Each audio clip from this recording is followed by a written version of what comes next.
as an international student, now you have a full-time job and doing other things as well. Just walk us through your journey.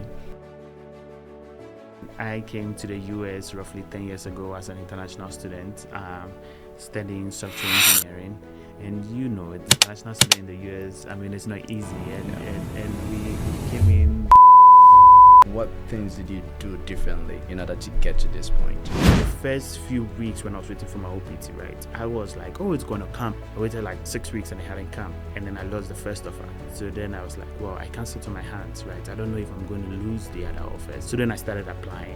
I never gave up. Those times when I was crying, I always kept telling myself that this is not the end. The Lord would not challenge you more than you can control. Balancing multiple jobs and budgeting immigrant is hard. It's really hard because...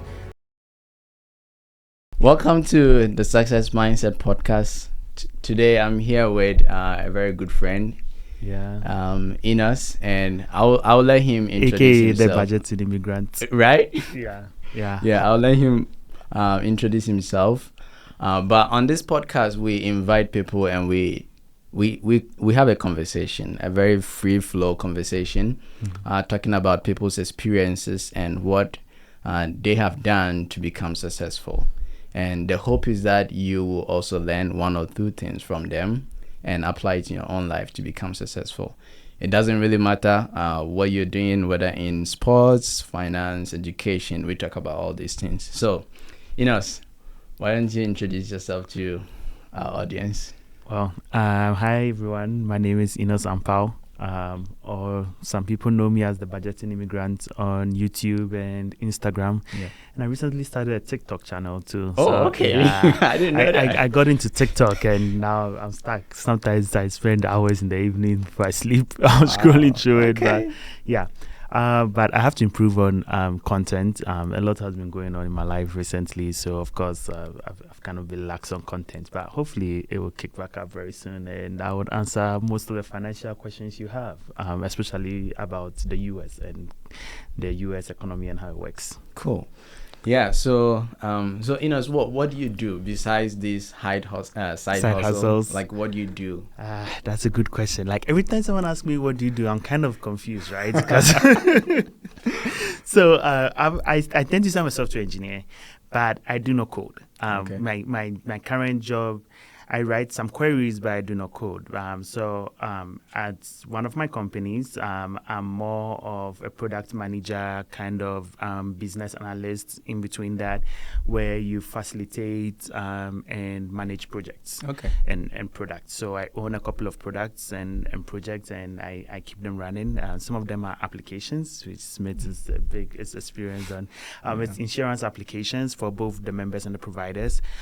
So I'm an insurance expert at this point. Yeah, because you need to understand CMS guidelines, which is the Center for Medicare and Medicaid Service, and that means you also need to understand insurance. When you're looking at the paper, you need to know what you're looking at to be able to create the app. And even though I'm not coding the app, I'm making the decisions as to what goes into the apps and stuff like that. And my other job, I'm more of a database administrator. So that's where I write some queries. And that's where I do a little bit of software engineering, but it's just mostly just queries, and most of the other stuff are done. SQL? Nice. Sorry, I didn't even mention my name. My name is Smith. You guys already know me. But for those new people who are coming to this podcast, my name is Smith. I'm a software engineer as well. So you mentioned that you have 2 jobs. Yes. How are you balancing like 2 jobs with the YouTube channel, and now you are getting into TikTok? Like, how are you doing all that? It's crazy. So at one point I actually had 3 jobs. I remember that. Yes. At one point I had 3 full-time jobs. Wow. That takes a lot of prioritization and balancing, right? Currently it's just 2, and I think both of them know that I have, so they are kind of lenient. With the product manager role, is mostly they are very lenient. You just need to get your products done, right? And so I can work midnight if I want to, as long as, and the devs are mostly out of state in India and stuff. So I'm always available. They can message me anytime. They can wake me out of bed if they need to. My boss is very lenient, very understanding. He understands that we have to do what we have to do to survive. So he always tries to work with my schedule. Right? That's really good that you have really good bosses and companies to work for. I want to take us back. You went to BYU Idaho. That's where I met you. Yes. You did software engineering. Yes. I remember we took one class together. Yes. I think it was a web development class. Yes. Yeah, we're trying to build a CRM application. Yeah. We built it. What happened to it? I don't know. We need to go back to it and actually set it up. Yeah, we built it. So, I mean, we need to do something with it. Yeah. But, like, tell us your journey from as an international student, right, to now you have a full-time job and doing other things as well. Yeah. Just walk us through your journey. Okay, so I mean, I came to the US roughly 10 years ago as an international student, studying software engineering. And international student in the US, I mean, it's not easy. And we came in 2016 when times were a little bit tumultuous at that time and just changing. And so, yeah, it was hard, but it was also fun, and we tried to enjoy the experience as much as possible. Getting to the US, I mean, you need to appreciate what Heavenly Father has done for you, right? Mm-hmm. And so being in BYU Idaho, being in school in the US, you have to maximize your opportunities at that point, right? No matter what's happening in the background. Was supposed to graduate 2020. Mm-hmm. Literally was on the verge of making decisions whether I want to graduate, and then COVID hit, and lockdown was actually the day before my birthday. Wow. And so then I had to postpone it because I did an internship the year before, and we had agreed on me coming to work for them. Everything was agreed. It was just signing the contract. And when COVID, and we were in constant communication the whole time, and when COVID hit, they kind of went cold on me. And so then, I mean, I kind of read the room and realized that, hey, maybe this is not the right time. And so I extended and took my off track because BYU Idaho, we have the off track. Yeah. So I decided I'll just take my off track and then take my final classes in the fall semester and graduate. And then, I don't know if you heard, but then I had issues with my OPT, which is my work permit to work, right? That took forever. I made a mistake, ended up coming back, which delayed it forever. I had about 3 offers that I lost during that period of time because the OPT never got here. Yeah. But my mom always says everything happens for a reason, right? And the offers I had at that time, I was like, yay, great, and everything. But after I lost all of them and I started applying for jobs again, and I lost them back to back within like a 2 or 3 week period, and I started applying for jobs again. And 2021, the economy was booming, and so there were more hiring around. I got better offers. I remember the first offer I got, when they mentioned the amount, I was like, I never thought coming out of college I'll be making that money back. Yeah. Okay, thank you. Yeah, and so that was good. And I took that job, and for some beautiful reason, when I accepted the offer that afternoon, I got a notification from USCIS that my OPT had been approved. Wow. Yeah, so I just messaged That's really cool. Yeah, so I messaged them and said, hey, I know I said give me a month to start, but maybe we can do this in like 2 weeks. Like as you're talking, something just comes to my mind, and I wanna highlight it. Like most of the time we hit roadblocks and we think like that's the end of the world, right? Yes. But in hindsight, we can see those things as blessings, actually. Yes. Yeah. And like refining moments that will actually put us in a better position. Yeah. Sometimes you have your own plan and you think this and this is what I need to do, but then the Lord knows best, right? And I'm Christian, so sorry if I get a little bit religious, but the Lord knows best, and if He feels like this is not a path for you, He will change it. And there were I cried a lot. Like, I mean, Bemi and Subat. I mean, like those 3 months, and December, January, February, I was bawling every time. Yeah. And like I lost offers that I thought, this was the greatest offer that could come. And the company that gave me my first offer, I was like, it's not really the best to do. I mean, when I started working there, I wasn't enjoying it.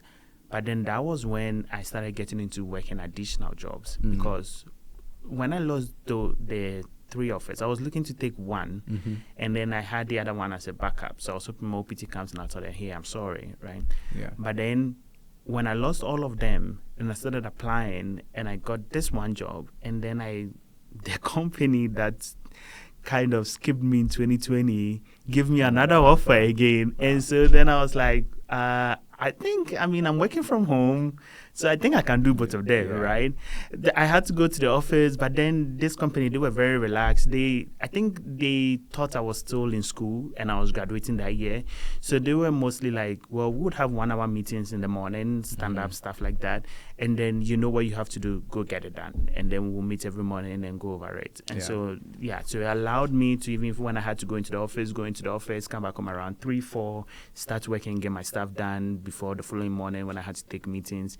And then I got an offer from one of the leading startups. Well, at that time they were startup. Now they're huge. In Utah, and that was nice. That was nice to be part of that company. Nowadays, when I'm logging into like financial applications and I see that they are facilitating the authentication, I'm like, I worked on that. That's really cool. That's one of my work. You know what I've been thinking about, like, that's the story, right? Yeah. But what actually went on behind the scenes that people didn't really see? Like, what things did you do differently? Like principles or strategies that you put in place in order to get to this point? That's a good question. So when I was waiting, the first few weeks when I was waiting for my OPT, right, I was like, oh, it's going to come. And then I waited like 6 weeks and it hadn't come. And then I lost the first offer. So then I was like, well, I can't sit on my hands, right? I don't know if I'm going to lose the other offers. So then I started applying. And I set up this principle of it's a numbers game, right? So if I did 10 applications a day, I'll be doing 70 a week, which turns out to be 7, 3, 21, 280 applications a month. Yeah. And I was judiciously doing it. And I ended up getting 2 offers before my... 270. Yeah, a month, yeah. That's the... So between January, February, and then when my offer came beginning of March, let's say I had done...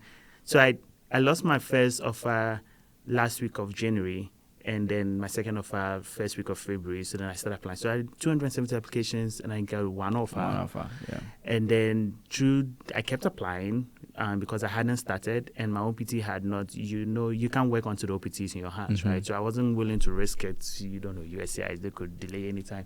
So I kept applying again, and then that's when the other company that's built out of me the year before I applied for the role, and then they hired me that time. Yeah. And so let's say roughly 300 applications, and I got 2 jobs. I did get some interviews, but they weren't really going anywhere. Yeah. And then for me, I've always said I never gave up. I always found that when those times when I was crying, I always kept telling myself that this is not the end. The Lord would not challenge you more than you can control. And that's something growing up, my parents always instilled in me, that whatever challenges the Lord gives to you, He knows that you're able to overcome it. If you are not going to be able to overcome it, He will not send it your way. And so when I'm in challenges, mostly I tell myself, there's a way to overcome this. Yeah. Like, I don't know it now, but I just need to keep looking, and there is a way I'll figure it out. And that's been my mantra moving forward all the time. If there's been times when I got laid off. Luckily, I was having 2 jobs, so I got laid off, already had 1. Yeah. But then, I was like, hey, I need to find another job. And this time, the economy was really hard. But then I was like, hey, like, the Lord does not challenge you more than you can do it. So I just kept pushing forward. So you never give up? No. Yeah. Like, giving up is not something I do. Like, when I'm sitting down, and my wife hates this about me, whenever we have a quiet moment, I feel like something is wrong. I feel like you should not just sit down and do nothing. So if there is a quiet moment, then I start thinking through my mind and looking around me what is not done and what needs to be done, right? And trying to start working on that. Yeah. Interesting. I think from telling your story, it sounds like you went through ups and downs, and as an international student, like most of you might not be in this situation, but I know some of our audience are probably students as well, either doing their master's or PhD or undergrad. But some of the things that we can do to become successful as international students is not giving up. I don't know, Enos hasn't talked about asking questions, but he likes to ask questions a lot. And then also just knowing who you are and where you come from and where you're going, that will help you stay on your grounds. Like if things are not going well, like you don't just give up, right? You keep moving because you know where you want to go. So 100%. Like knowing who you are and knowing what your aspirations are, right? As long as you fail to plan, you plan to fail, right? Yeah. And you aspirations begat inspirations. If you are not aspiring for something, inspirations will not come into your mind for you to think of ideas to get it done. Yeah. So like you need to know who you are. You need to know what you want, where you want to be, what you want to achieve, and always just keep thinking over it and acting on it. Okay, that's good. Now let's come to TikTok. What got you into TikTok? I thought TikTok was for like our younger brothers. Yeah. So I've recently gotten into perfumes and perfumes. Yeah. Wait, where did that idea come from? I don't know. I've always been like a one perfume kind of guy. I have a friend that loves perfumes, and we used to talk about it, but I was always hard on, this is what I like and this is what I'm always doing. And so we talk about it. So one time Annie and I went on a trip, and then we went into one of these stores and we bought perfumes, and we liked it. So when we got to vacation again, we went to another store in another city and bought more, and then I got addicted, and it's kind of an addict. And so I'm a collector now. I have close to 200 bottles of perfumes. Different kinds of perfumes, different types, different brands. Okay, so what's the point? Like, are you just testing them out, or like you're like selling the brands to other people? No, so it's a hobby. So a hobby. So I collect. I like to smell. I like to use it. And there is a big community. Like, you'll be surprised, all over the world, even in Ghana, like all over the world, like here in Utah, there's a big community. The young kids, the just teenagers coming out of teenage years, and there are some adults that are big in it. And we have Facebook groups. We tend to interact, chat, switch. So we tend to exchange and trade perfumes between ourselves. When I was coming here, someone literally, he's a content creator. He has over 1,000 bottles of perfumes, and he's a content creator on TikTok. And he messaged me. He's like, I think he wants to make content on one of the perfumes I have, and he doesn't have it. So he was like, would you trade it or would you sell it? And we were negotiating on that. Yeah. But this blows my mind. Like, this is the first time I'm hearing this from Enos. Yeah, like I have a whole shelf in my closet where if you open it, it's just perfumes all over. I need to come see that. But that's interesting. Okay, so I was thinking it's like for the budgeting immigrant. Yeah, for the budget. So that was what got me into going into TikTok. Okay. And so then I was researching on perfumes. And then, I spent so much time there, so I was like, hey, let me just create the Budgeting Immigrant channel. So I did, and I think my last 2 or 3 posts has mostly been on TikTok. I haven't been posting on Instagram and YouTube that much. And it's easier to get views on TikTok if you use the right music, the right hashtags and stuff. Yeah, so I was kind of picking up on TikTok, and then life happens, and so I kind of slowed down a little bit. But hopefully, I should be able to get back up. But yeah, that TikTok it reaches to a lot of people. It reaches to a lot of people, and I mean, there's value there depending on what you use it for, right? What you use it for, yeah. I mean, in one of our episodes, we're talking about not like actually just scrolling on TikTok, but using it for some kind of business or learning something, so that it becomes a good use of your time. But this is really good conversation. I'm learning so much from my friend. Like, I haven't heard anything about perfumes before from Enos.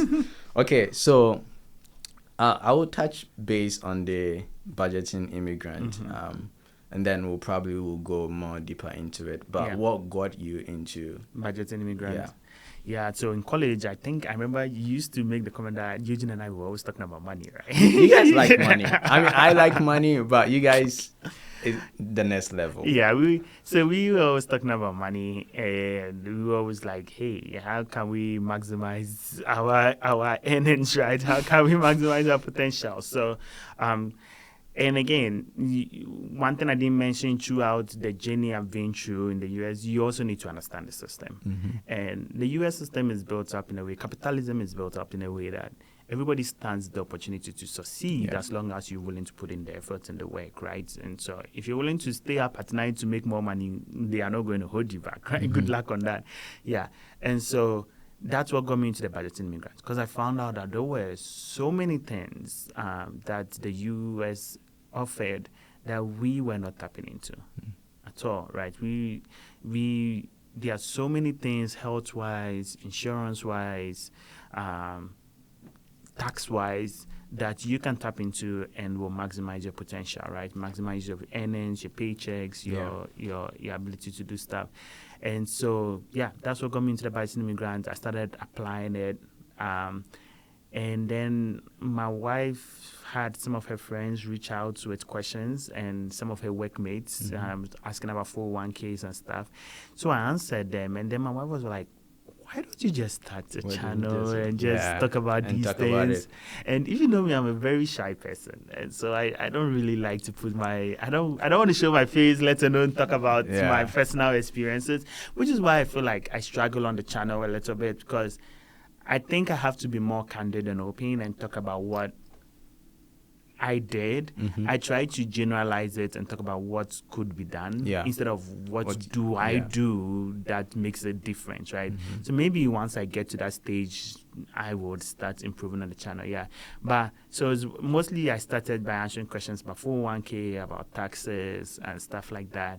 And then I got views, like, surprisingly, I got views. And you were like, what? I was like, what? And so then I started recording. But I have to, it's balancing multiple jobs and Budgeting Immigrant is hard. Yeah. It's really hard because you know, there's recording is you record, then you have to edit and then all those things, and you have to time and post and recording is not like just one shot, right? There's so many tries and errors, and you have to set up the room and everything, so it makes it really hard, and I just need to put my mind back to it. And I think one of the episodes that I listened to, was it on Spotify, about the Budgeting Immigrant, was what was it?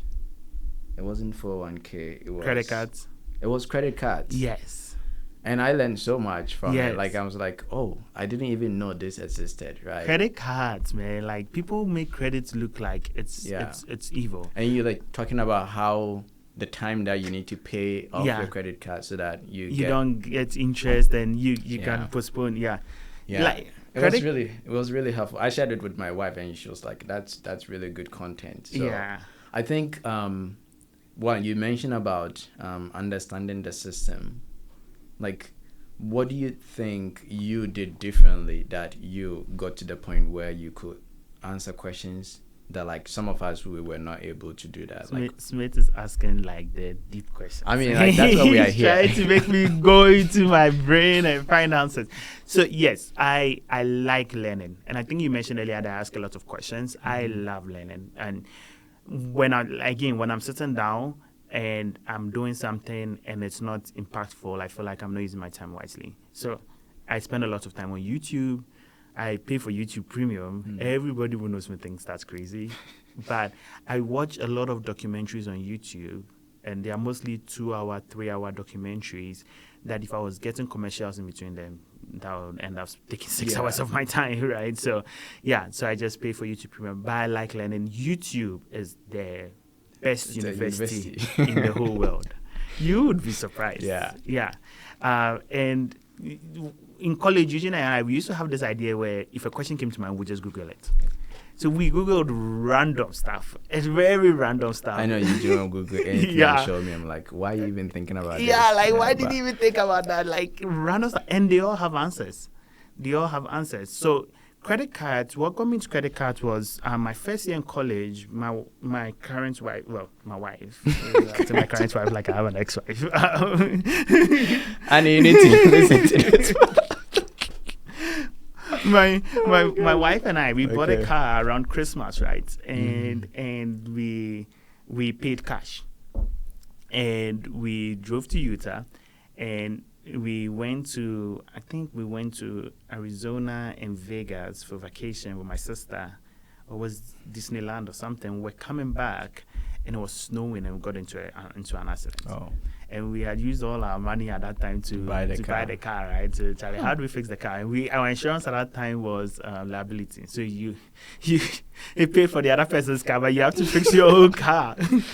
And so, yes. And what we didn't know, that was when I got introduced to the way the U.S. works. Because my first year in school, luckily, because of maybe my background and stuff, I wasn't really put into the die end, right? Like, I had to work, and I had to wake up in the morning and go to custodian and those things, but I didn't really have to make hard decisions, right? Just keep going to school, steady, whatever. But when we got the accident, they towed our vehicle. And I was like, sweet. And Annie and I got in the bus and went back to Idaho. Well, turns out that they were charging us for every hour we kept the vehicle with them. And I'm like, how does that even Did it make sense? So I called them and I'm like, hey, how much do I owe you? And then they mentioned, I'm like, how does that even make sense? How am I going to pay that amount of money? And they're like, well, you have to pay it or we'll take it to collections, right? So we had to make the hard decision at that point to get a credit card to pay it. And we went into MSCU, and they because we didn't have any credits, they made me put my paycheck as a guarantor before they gave me the card, right? And then we used the card to pay off the tow truck and then fix the car, but then we had to pay it off. And interest builds real quick, right, on credit cards. So I asked I was like, look, there has to be a better way, right? Everybody hates credit cards and everything, and I felt it, but I was like, I'm sure there is a more effective way to use this thing. So once we paid off that card, that was my first car, and that was when I started getting into buying and selling cars. So that was so once we paid off. Once we finished fixing the car and everything, I had to pay off the card, right? And I was like, well, how do I pay off this card? Right? My income is not that much. So we had to sell the car. And then we got this family. I listed it. I cleaned it nice. Listed it for $500 more than I owed on the card. And we got this Hispanic family that bought it cash. So I paid off the card, and then I had $500 more in my pocket. And I was like, oh, nice. This is nice. You can buy and sell cars, right, in the U.S. I didn't know this was a thing. You guys, you never know. This guy will sell anything for you. Yes, yes. I walk through my house and I'm looking at stuff. I'm like, this house is sitting there for too long. No one is using it. I need to sell it. So then I paid off the card, and then I needed to get a new laptop. Software engineering, the laptop I had was not kicking it. So I was looking at options. I was looking at a MacBook. And then there was this guy, Abdel, he's Nigerian. He told me about Backless that had a card, an education card, and if you used it to buy an Apple MacBook, it was 0% APR, and it gave you a year to pay it off. So that was my first time with 0% APR. I was like, okay, now I can get a card and buy something without having to pay interest, right? And so I remember calling Backless because I applied online and they denied me. And again, denial is not the end, right? So I called them. I don't even know what made me call them. I called them and said, why did you deny me? They were like, we'll send you a letter, blah, blah, blah. I was like, well, I know I do not have credit, but my credit is not amazing, but like I needed to apply for the Apple education. And they were like, let's see what we can do. So they gave me the card. They didn't give me the full amount, but then they gave me up to a certain amount. So I paid off the rest with my cash. And then they financed the 0% APR. So that was my second credit card. And if you do have credit cards, your first and second credit card, do not cancel it. Wow, what's the reason? Because that's your oldest credit history. Okay. And so my credit history right now is 9-10 years old. If I cancel it, it's going to start from whatever the third or fourth card was. So those two cards, my MSCU card, I haven't used it in like 5 years. It just sits there, but I still always keep it around. And So that was how I got into credit cards, and of course I started asking questions. How can I effectively use this? What's the top tier credit cards? I started setting goals for myself. There was the Chase Software Preferred, which is a 8-tier card, and I wanted that. So what do I do to get that? They were like, you need to have this amount of credit score, blah blah blah. And so I started working towards that. And was it 2018 after I got married was when I hit that milestone, applied for that card, I got approved. And then you got it. Yeah. And I was like, sweet. At that point, I was hoarding credit cards, not because it made any difference. So I wasn't really using it well, but because I had goals. And so once I got that, I stopped. And then I decided, okay, let's have a perfect plan for this. And you'll be surprised, as long as you have a plan to pay off the card, those cards tend to do a lot more in your life than using a debit card. Because, one, if you make a purchase on a debit card and you get scammed, you do not get that money back. Yeah. But if you make a purchase on a credit card and even the item comes and it's not something you want and they're not willing to pay, the credit company will give you back your money, right? That's one. Two, credit cards have insurances on there. So if you travel and you rent a car with a credit card, you do not have to buy renter's insurance because your credit card is already covering you for a certain amount if you get into an accident. Debit cards don't do that.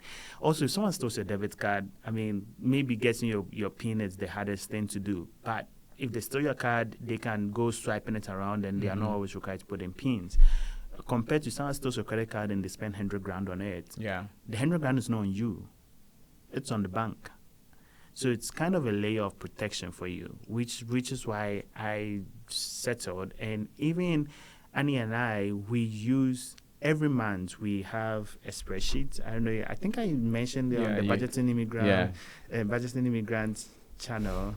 I can show it to the camera. It takes a little bit long for it to load. But we have a spreadsheet, and we use our credit cards across the month, and we record each expenses we make. And then at the end of the month, we pay it out of our checking account. Yeah, So I mean, that's really smart, right? Yeah. I think, okay, now we are actually in the finance zone, right? Yeah. Talking about money. So I just want to go back a little bit. You've kind of given us an idea of how you got into credit card. You saw the opportunity from a wreck and you actually maximized that opportunity. So when it comes to finances, like what is your, I want to say what's the basic thing that you do that anybody else can do to be financially healthy. Stable? That's a good question. So people tend to think a lot about how much money am I getting in my pocket. Think of more of it of how much secure is the money making me, because $10 is a lot of money, but if you maximize it or use it wisely, it can be worth $10,000. Right? I'll give you an example. Yeah, give me when you start working, your company gives you health insurance, right? And health in America, healthcare is expensive. Yeah. But there are ways to make your healthcare cheaper. For example, when you're looking at your insurance, your health insurance options, there is the expensive one that they take more from your paycheck, but when you get healthcare, your bills are less. And there is the one that they take less from your paycheck, but when you get a healthcare treatment, your bills are more, right? You have to then sit down and say, if you are very young, like some of our friends, they are not married, they are very young, I'll say go for the cheapest one, right? Minimum deductions from your paycheck. Yeah.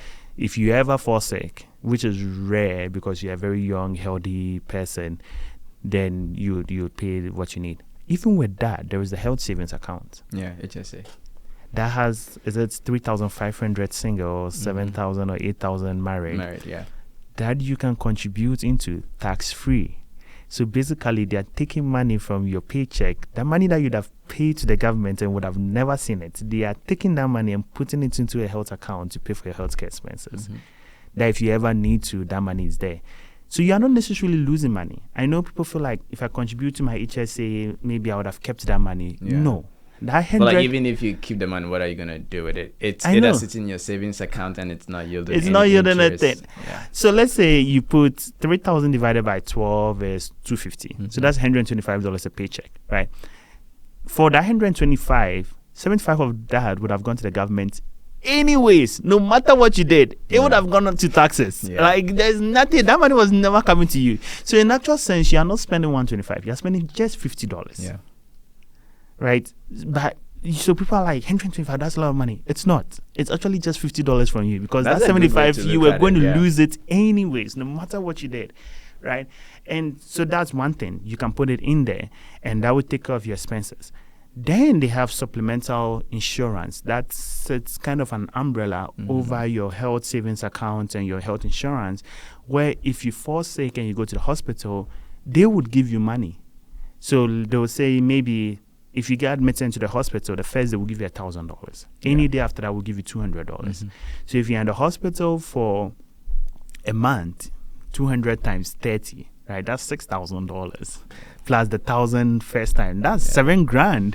How much is your out of pocket maximum? It's not $7,000. So you tend to make more money, but then that extra $200 from your paycheck that you could have put it into it to safeguard you on that, people tend to think of it and say, I need that money, right? And I understand you need that $200. Not everybody can just take $200 out. However, keep in mind, $135 of that $200 was not coming to you.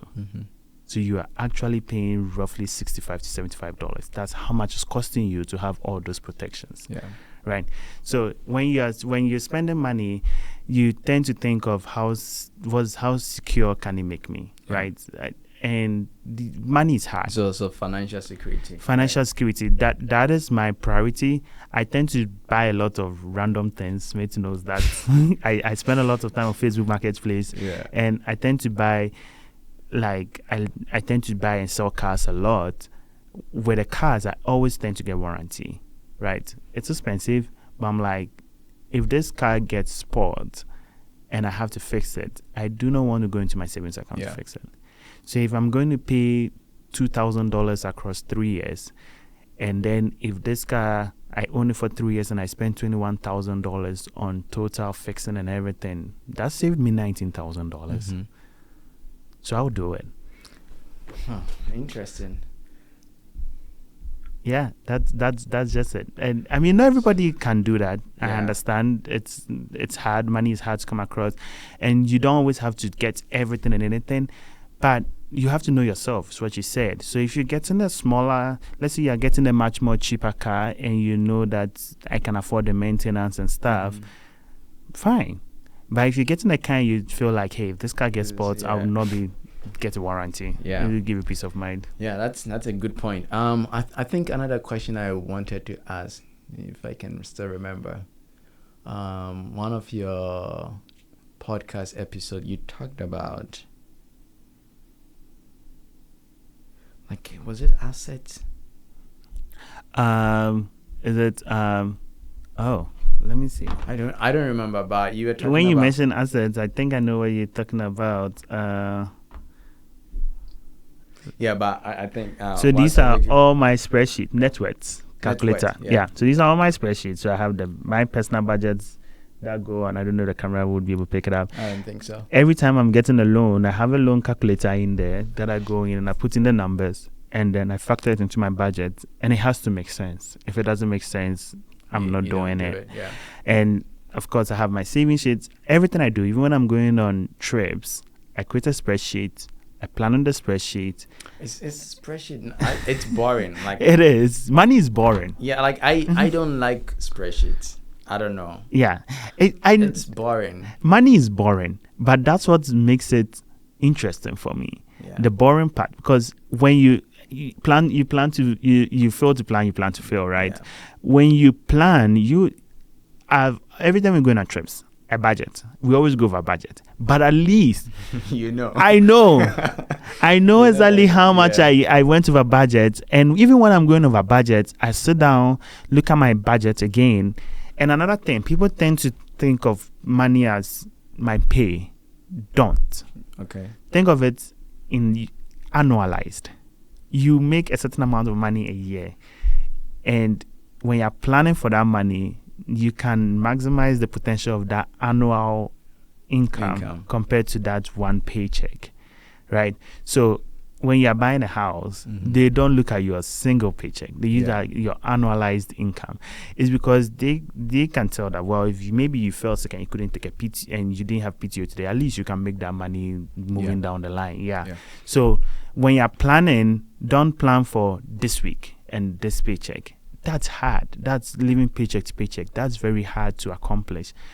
Try and think of it at least for a month, for a quarter, or for a year, which is why businesses plan at least for quarters and for a year, because then it's easier. You can, I'm sick, I need to buy this drug, I do not have this money. However, I know how much I'm going to make across the month. I can then buy the drug with, say, a credit card.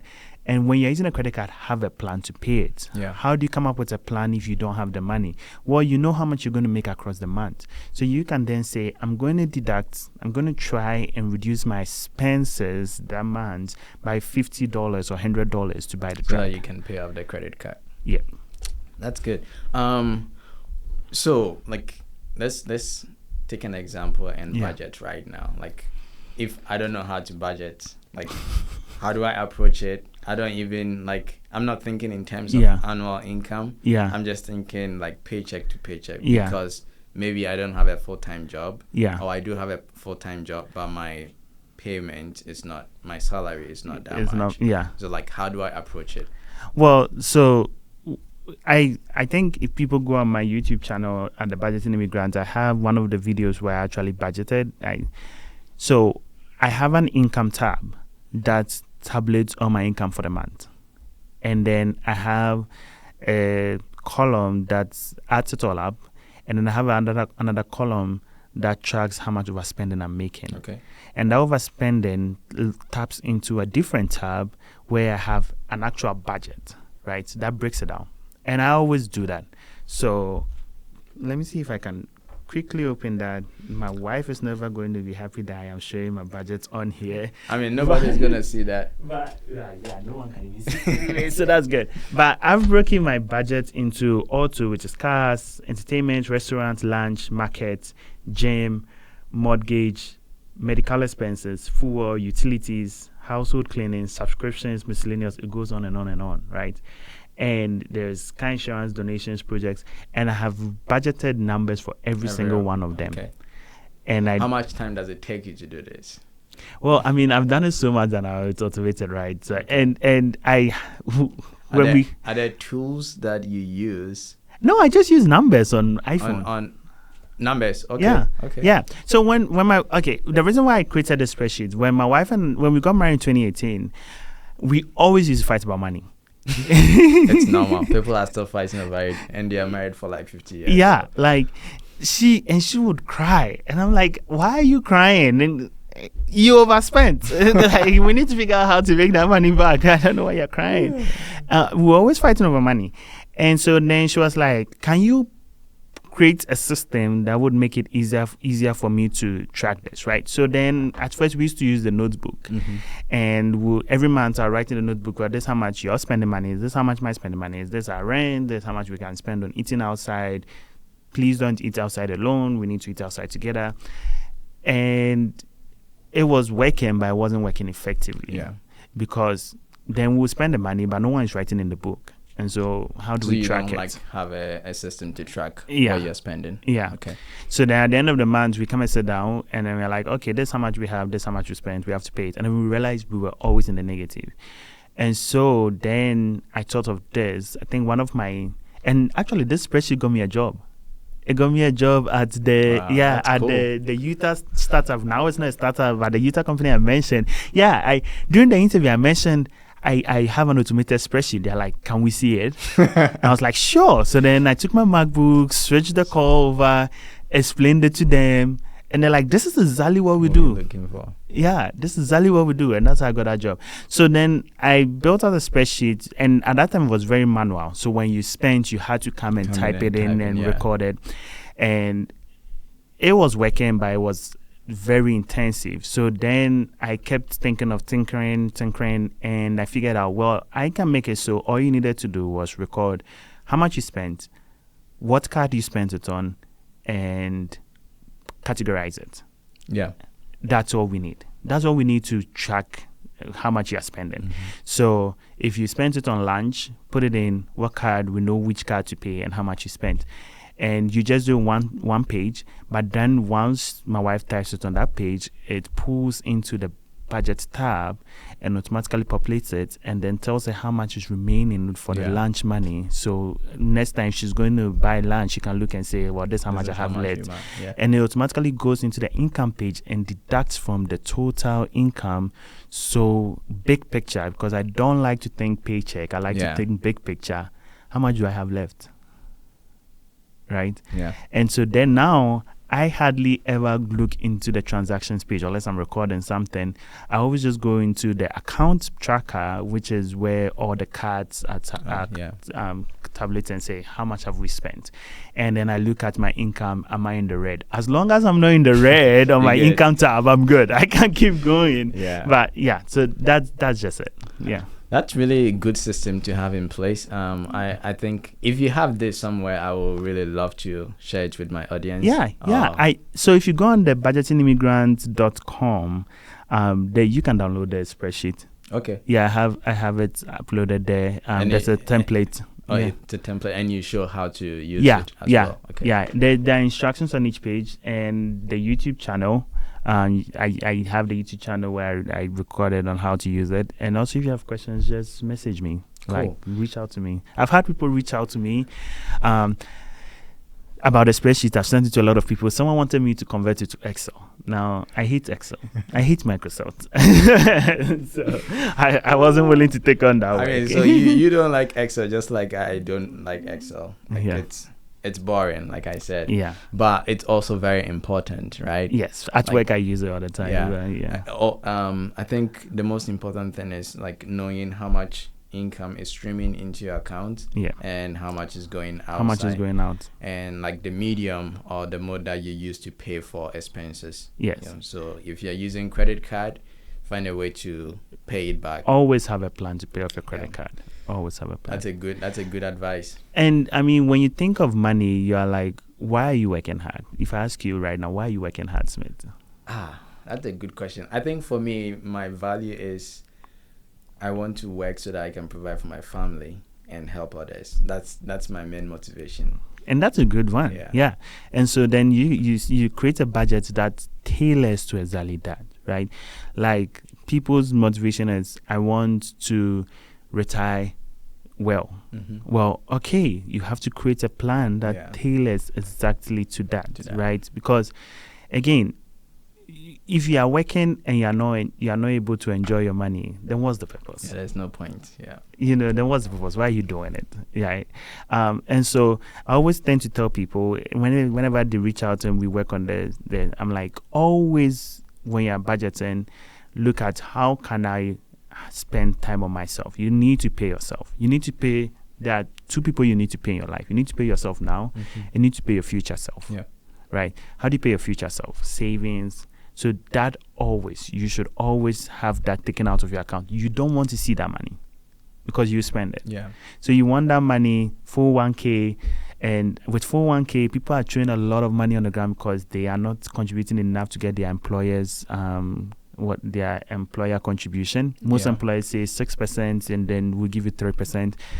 If you are not doing it, you are throwing money away. That's 3% of your paycheck that you are throwing away. You need to collect that money. I think I have seen people even do 20% of their paycheck. Yeah. And that's really good. Yeah. I mean, to be honest, to have the perfect retirement, you need to save at least 25% of your income a year. Every year. Okay. Right. And I mean, however you calculate 25%, that's fine. Your employer match can come in and all those things and add up. So let's say your employer is giving you 3%, you need to save 22% of your income. Right. And that most people do not get there. Right. They're not even getting to 10%. Let alone to 20, 22, 25, right? When I came out of college, Eugene and I, we loved cars. In college, we were always buying and selling cars and driving a lot of cars. That's another conversation. These guys. But when we came out of college, my sister, so that was the first big paycheck I had, right? And my wife was going to school and we had to make decisions regarding tuition, and my sister worked with me to build up a plan, right?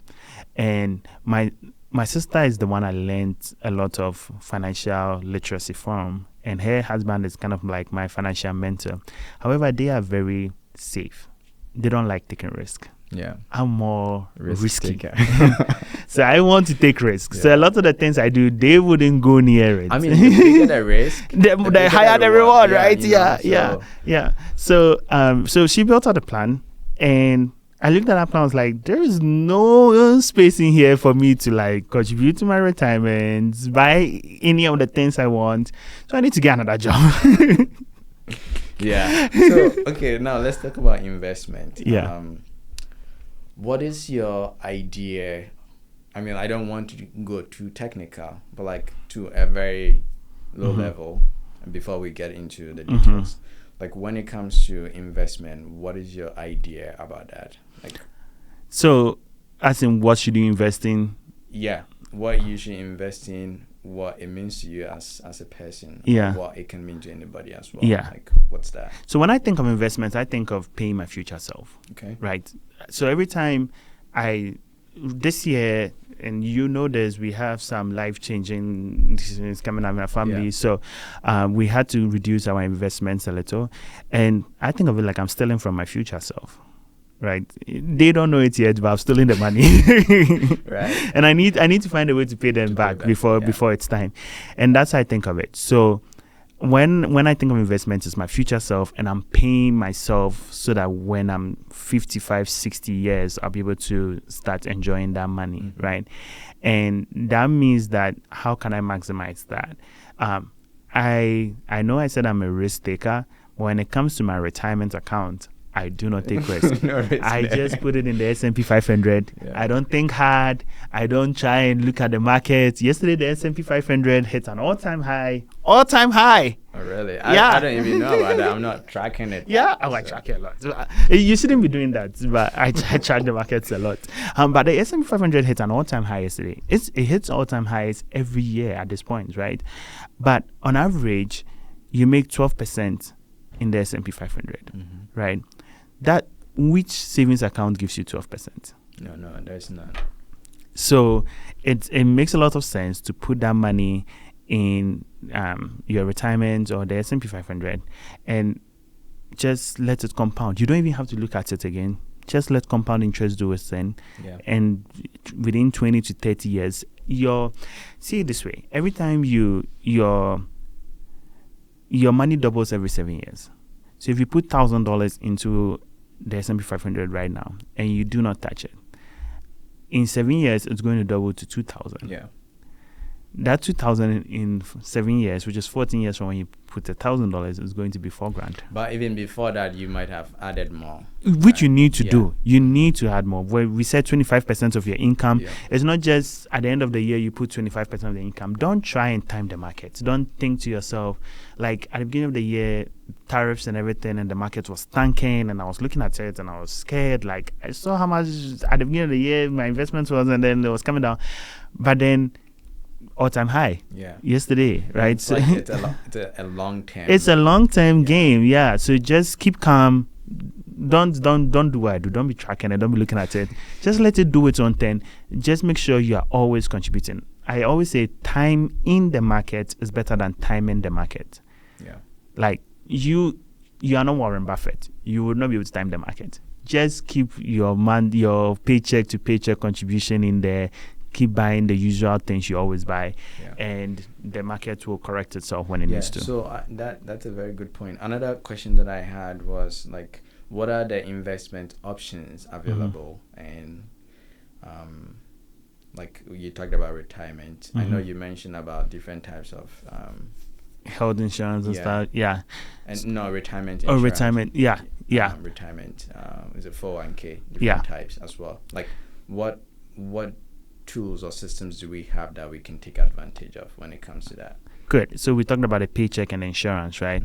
Same thing with paycheck and retirement. So there is the 401k. Everybody knows that. Well, that's tax free, right? So they deduct that before you are taxed. If you do not do it, let's say you make $2,500 and your tax bracket is 20%. 20% of 2,500 is 10% is 250. So that's $500. So you are going to be taxed $500 right there and then, right? However, if you put $200 of that into your retirement, you are now going to be taxed on the 2,300. 20% of 2,300 is $460. So you saved yourself $40.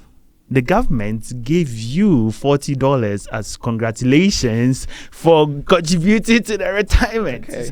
I see even though you put money down towards your future self, you still saved $40 in your paycheck, right? And so that's that. They also have the Roth account, which is the most popular.